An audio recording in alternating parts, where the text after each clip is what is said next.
Toupargel, depuis 70 ans à votre service pour vous livrer le meilleur du surgelé.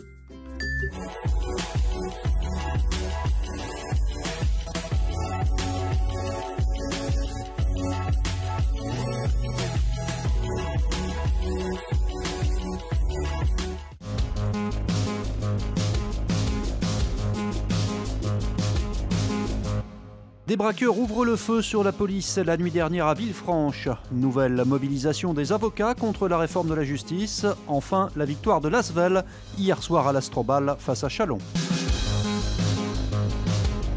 Ça faisait du boucan. Hein. En plus, il y avait l'hélicoptère, il avait donc le faisceau lumineux qui balayait partout le terrain.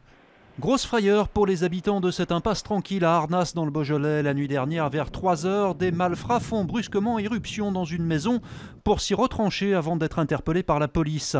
Tout avait commencé un peu plus tôt au péage de Villefranche.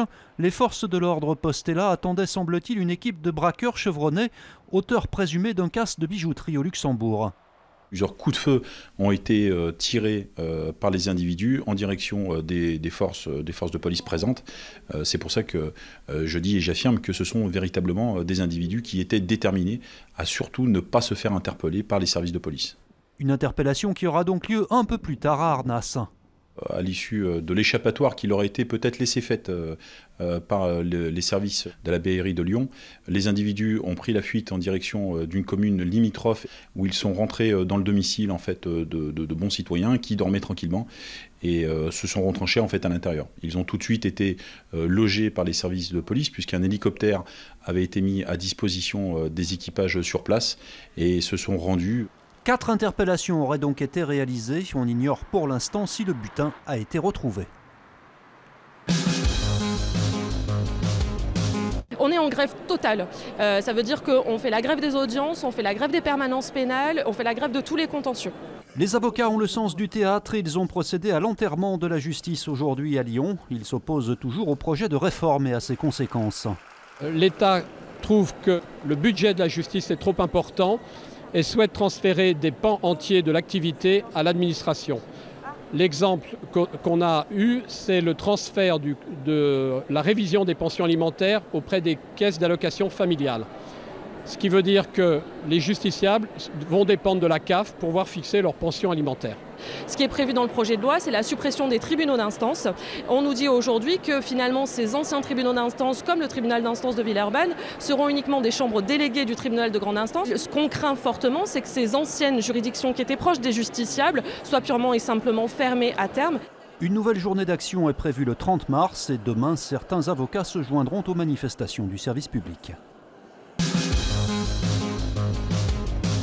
Journée bien compliquée demain pour les usagers de la SNCF. Avec la grève, on prévoit seulement un TER sur 8 entre Lyon et Saint-Étienne, 1 sur 4 entre Lyon et Ambérieu, 1 sur 3 entre Lyon et Grenoble. Le trafic des trains à grande vitesse sera aussi très perturbé sur l'axe sud-est, avec seulement 4 TGV sur 10. Et puis certains enseignants vont aussi faire grève demain. Des services de garderie pourraient être proposés dans certaines écoles. Enfin, dans le centre de Lyon, il faudra compter avec le passage de la manifestation de la fonction publique.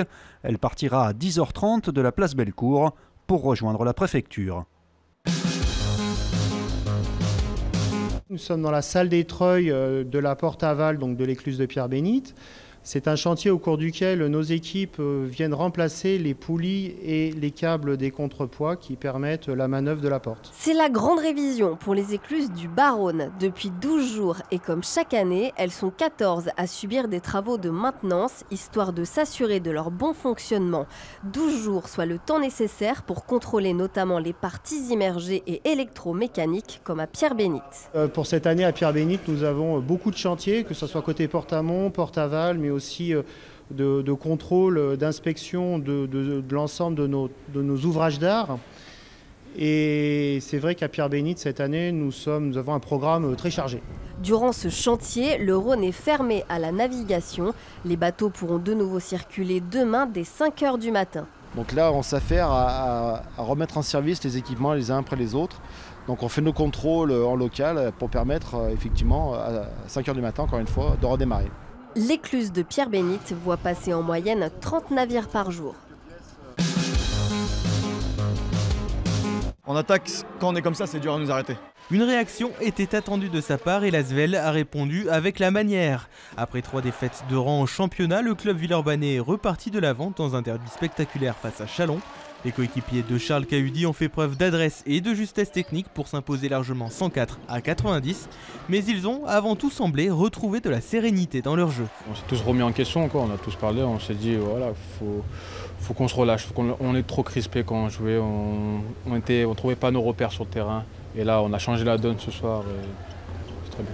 Un nouvel état d'esprit qui se reflète notamment dans les statistiques. Avec 18 paniers à 3 points réussis, l'Asvel a battu le record de JP Elite cette saison. Mais ce n'est pourtant pas le chiffre que retient le coach villeurbanais. On ne s'est pas fait peur, on a trouvé des paniers, les gars ils ont mis les tirs, ça aide toujours. Mais ce que je retiens c'est 33 passes décisives. 33 passes décisives. On a vraiment fait ce qu'on voulait ce soir. On voit bien quand on joue, on se passe la balle, tout devient plus facile. Tout devient plus facile et c'est ça, c'est notre jeu, c'est notre identité je dirais. Une identité qu'il faudra conserver dès samedi dans un quart de finale de Coupe de France qui s'annonce déjà bouillant face à Strasbourg. C'est bien de faire un match comme ça avant de trouver Strasbourg, qu'eux aussi sont en pleine confiance. Donc là on passe à la coupe, donc là, on peut mettre un peu le championnat de côté, c'était bien de gagner ce soir. Et vraiment y aller et puis essayer de décrocher une finale en 2 jours, quoi.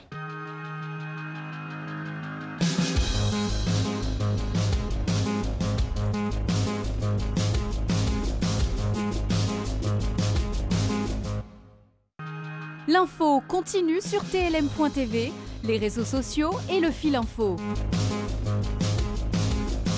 La météo avec